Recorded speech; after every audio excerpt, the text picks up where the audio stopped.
Laking ito ay talagang henyo.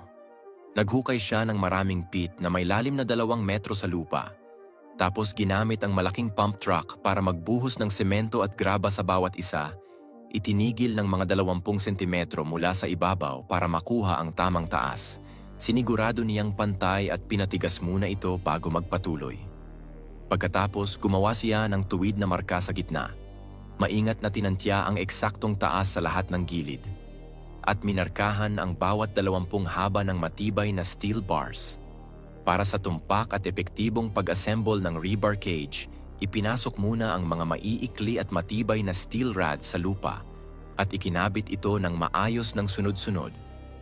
Matagumpay na nakombine ang mga pahalang na crossbars na umabot ng halos 1 metro ang taas. Bawat sulok ay binigyan ng mga vertical structural columns na inilagay ng paisa-isa. Sunod, gumamit siya ng mga planks na may lapad na 30 sentimetro para mahigpit na ma-wrap ang bawat gilid at sulok, gumawa ng mga templates para sa paunang istruktura. Pagkatapos, ibinuhos ang cement slurry sa bawat mold. Ginamitan ng tools para alisin ang hangin. Pagkatapos ng ilang araw ng pagpapatigas, binawasan ng lapad ng mga gilid. Inilagay muli ng patayo ang mga wood planks at ikinabit ng maigi gamit ang wire. Muling nagbuhos ng cement slurry gaya nung una. Pero ito ay kalahati pa lang ng proseso. Ang tunay na detalye ng trabaho ay ngayon pa lang magsisimula.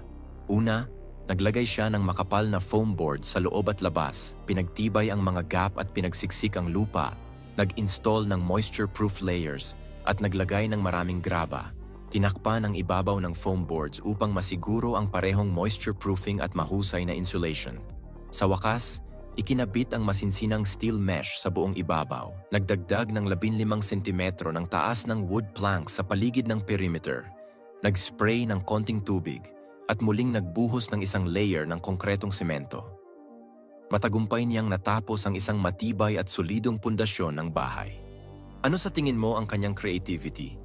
Ilang score ang ibibigay mo sa kanya?